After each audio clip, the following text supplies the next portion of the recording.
on with the tools here. I'm going to hit plus just to extend this up a little bit.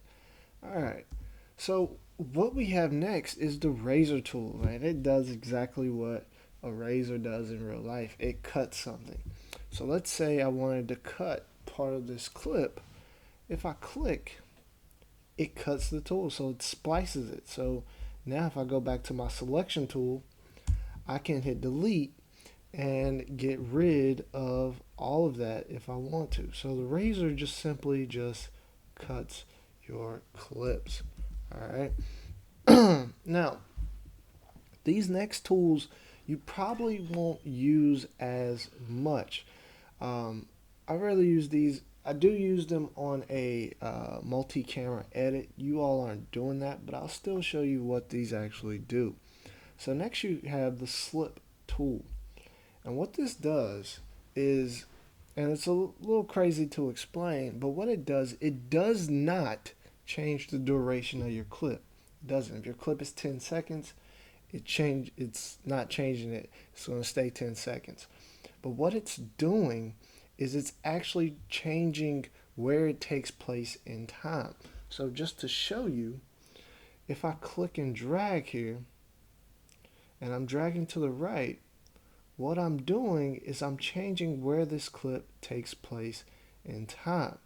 So if I let go, you'll see that the dog is right there. So if I go to the left and I change it, you see that now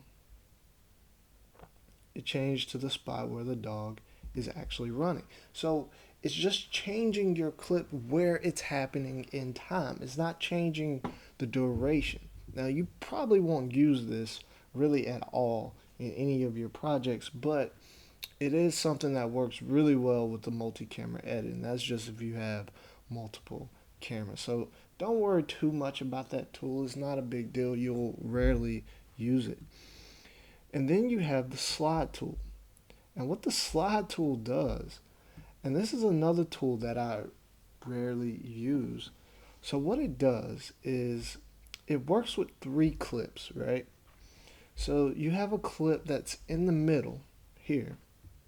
So if I extend this to the right, what happened here was the clip on the right got shorter while the clip on the left got longer.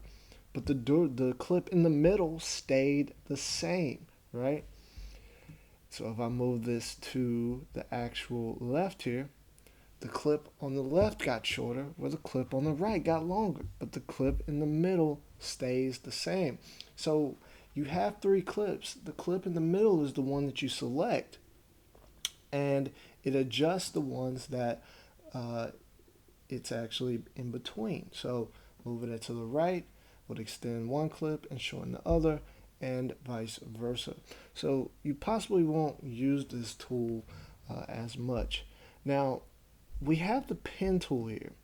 All right, and we're going to come back to the pen tool when we go to audio. So we're going to skip this for now. All right, and then you have the hand tool. And the hand tool simply just clicks and grabs. It works the same way as Illustrator and Photoshop, where you can go in and grab your clip and grab your actual timeline and slide it. So it sort of works that way. And then next we have the type tool, which we'll use a little bit later, where we can actually create titles. So these are the ones that you end up are going to use. But I want to show you a shortcut for the ripple edit and the rolling edit tool, if you remember from the previous video. So in order to do this or achieve this, you click on the selection tool, and what you're going to do is you're going to hold command. Now if I hold command, what you'll see as I move this, if I move a little bit to the left, I get the edit tool here, and it slides all those clips. So you have access to the ripple edit and the rolling edit all from the selection tool by holding command. So here's my rolling edit, and I can change that. All right, command. So both of these are able to be selected based off of holding command and choosing the selection tool.